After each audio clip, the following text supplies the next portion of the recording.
world would consider worst practices. We are an example of worst practices, and it is beneath the intelligence and ingenuity of the American people, and it's an insult to our taxpayers. Well, one of the worst practices that longtime listeners of my show will be familiar with, I don't call it my pet peeve, I call it my psychotic hatred, and that is how the marketplace, I mean, I know you're maintaining it doesn't work well in insurance or delivery of care, but I think everybody can agree that the marketplace is just totally broken in pharmaceuticals.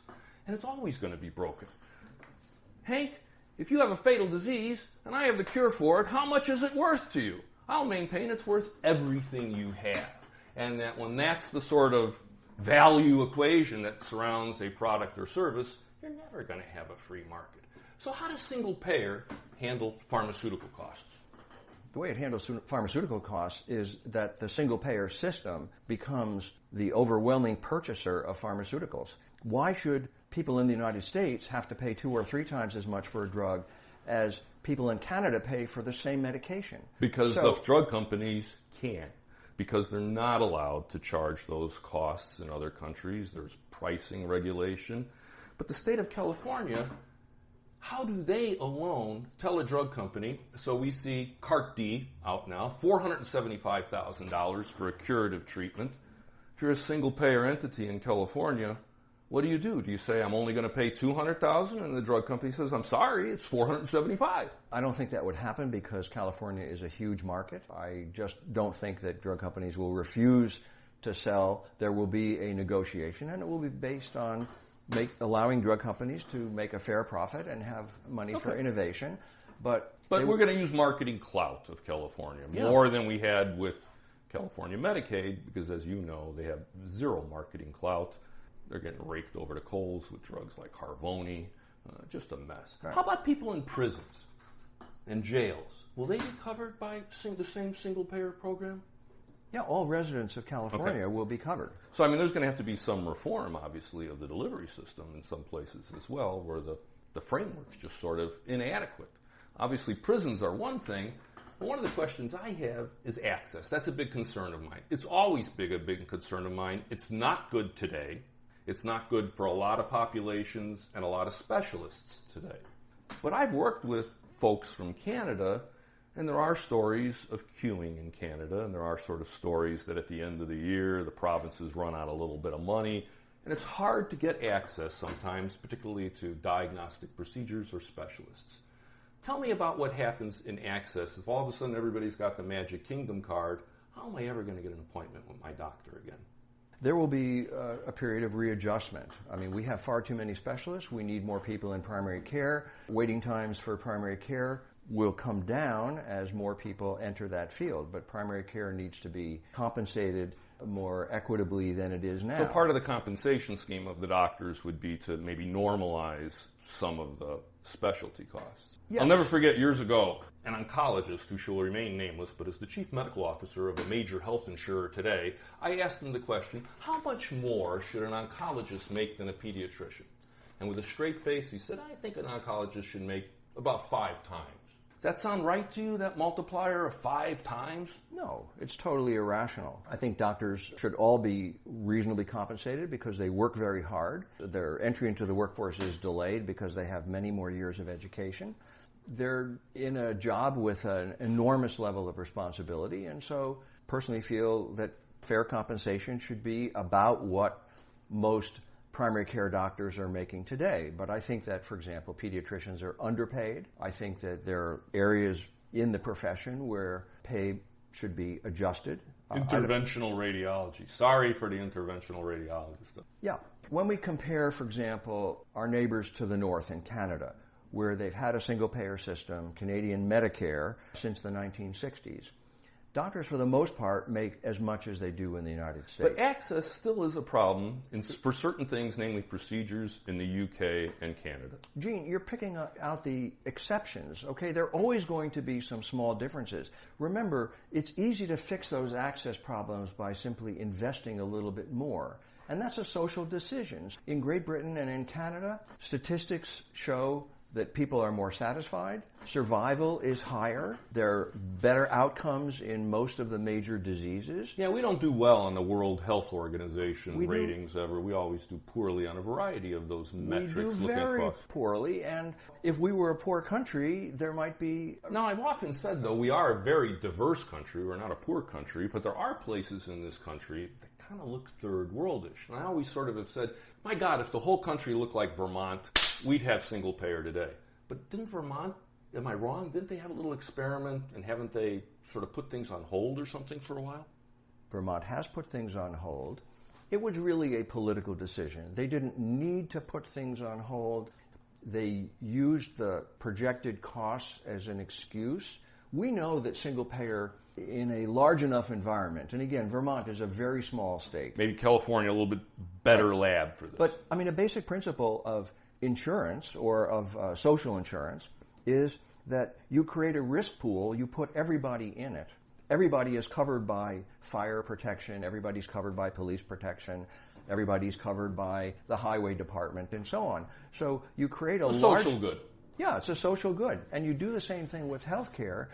Every single study by the Congressional Budget Office, by the state of California, by foundations, by organizations in other states, every single study over decades has shown that single payer will cost less at the same time that it provides better access and better benefits. When we talk about single payer, we're not just talking about pediatrics and internal medicine. We're talking about covering dentistry, we're talking about hearing aids and eyeglasses and mental health and substance abuse and, in many cases, long-term care. So we're talking about the total picture of what it takes to provide health care to people throughout the various stages of their life, and it costs less. If I were going to try to restate what you just said, there are a lot of people who do raise concerns about the cost of single payer, and if I'm not mistaken, that was sort of what put the parking brake on 562 for a little while, although it may have just been pure politics. But what you're saying is that that money's there, it just has to be made more visible and pulled together and maybe collected in a different format. It's there, but it's hidden.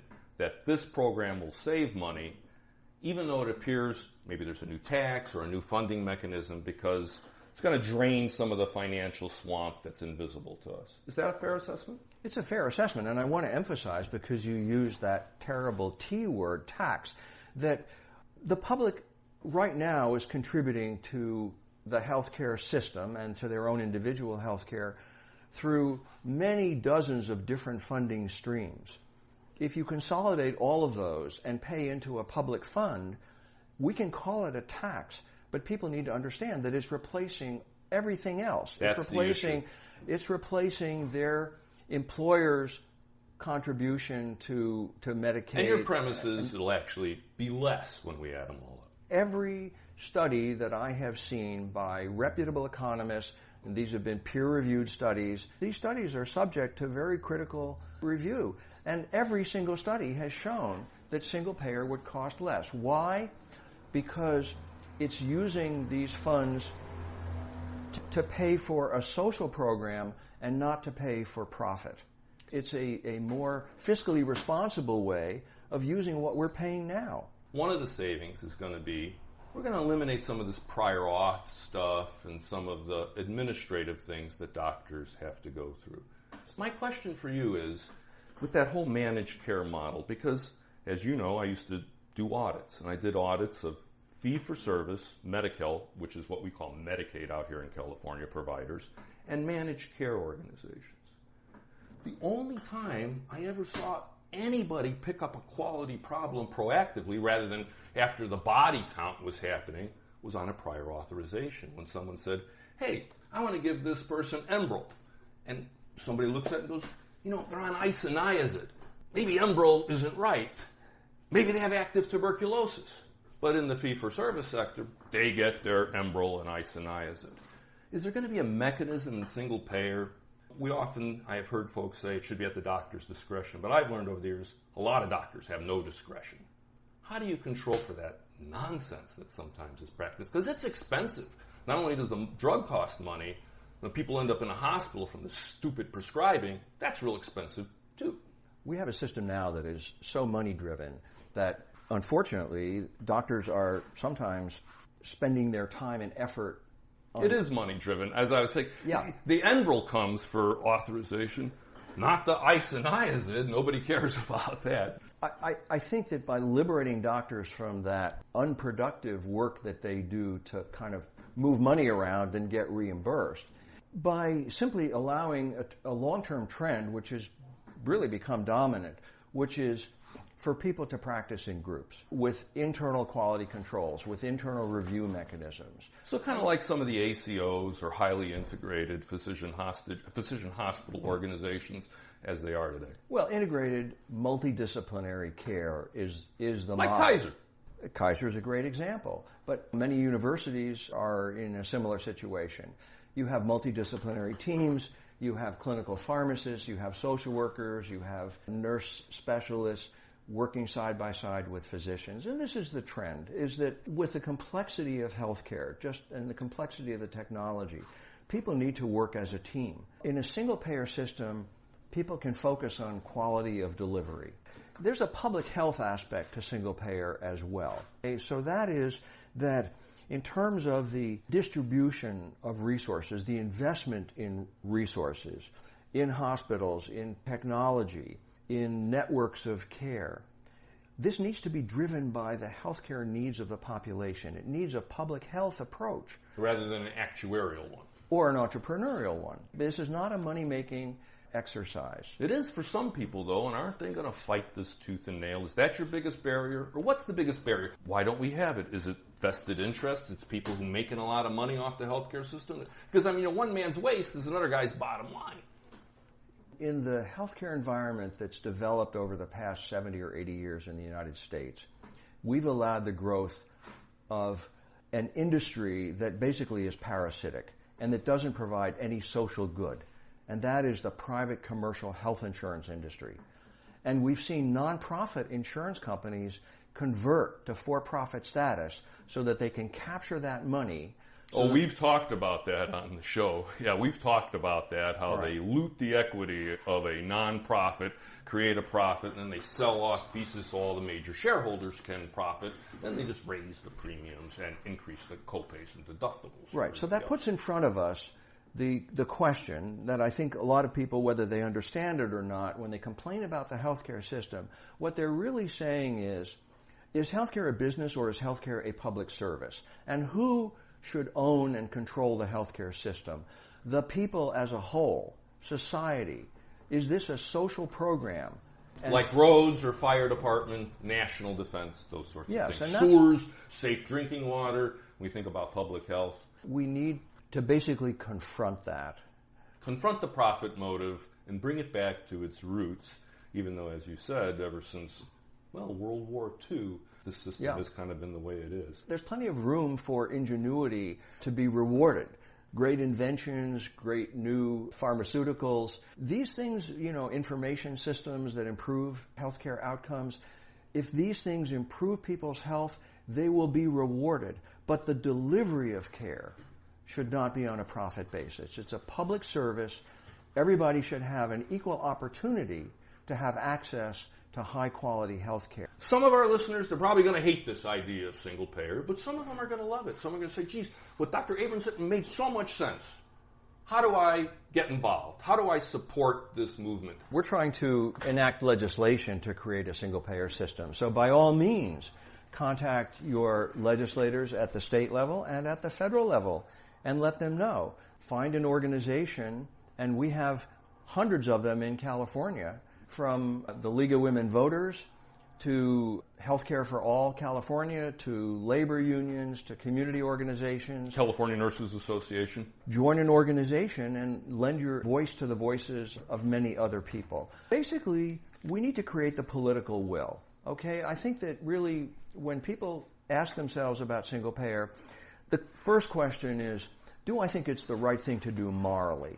And that's, people take a position on what they think is moral, and that's just part of your belief system. You start from that. Your values. So, your values. If you think that we should take care of one another, that we have responsibility for other people, that the least fortunate among us are still deserving of help, and that we might be in their position someday, or our children or grandchildren might need help, or we might be confronted with some unimaginably expensive medical need down the road, and that we should share that responsibility. That's your moral position.